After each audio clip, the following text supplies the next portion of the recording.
I'm pleased to be here with you for release of primary census abstract data, highlights of the census 2011 and the distribution of the census medal to the officers for their meritorious work during the conduct of census 2011.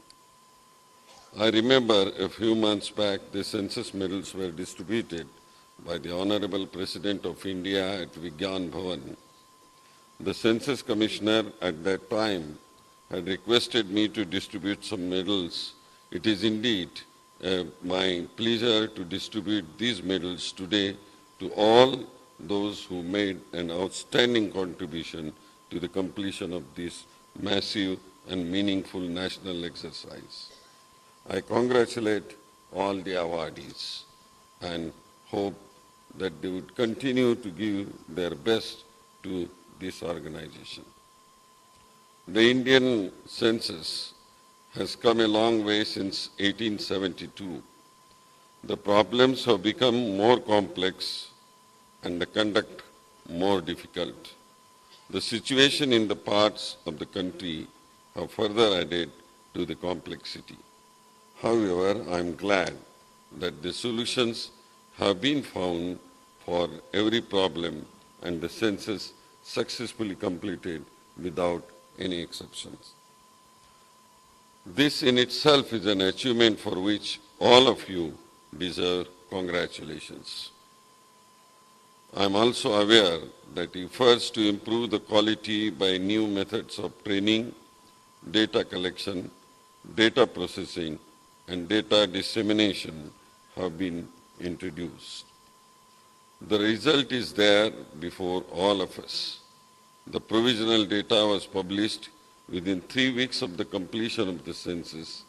The final housing census data was brought out within a year of the provisional release, and today the final result of the population enumeration are being released again much ahead of the schedule.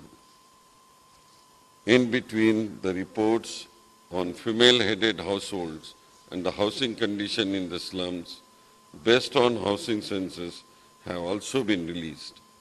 I am further informed that the RGI will be releasing a series of data sets and data products in the days to come.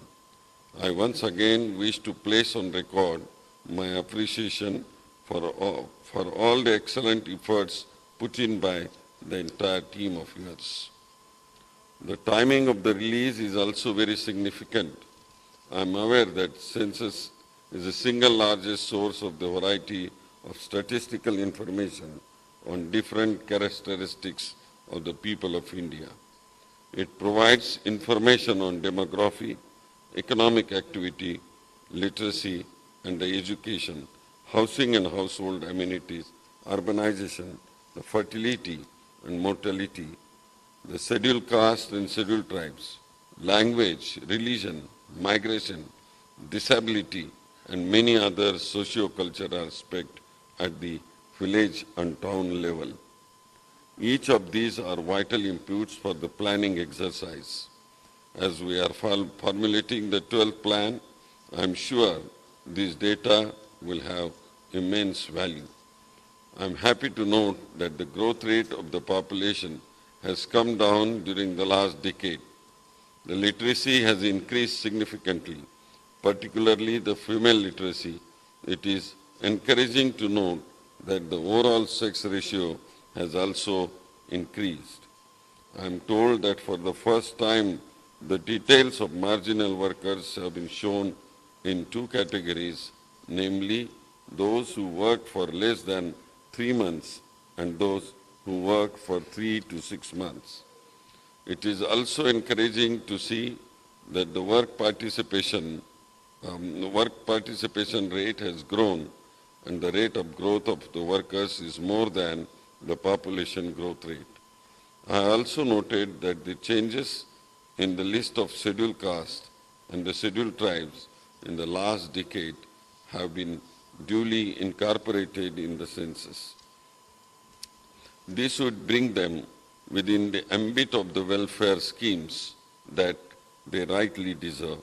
All this information would go a long way in assessing the ongoing schemes and the planning at appropriate interventions in the rural and urban areas. I am also distressed to see the decline in the child sex ratio.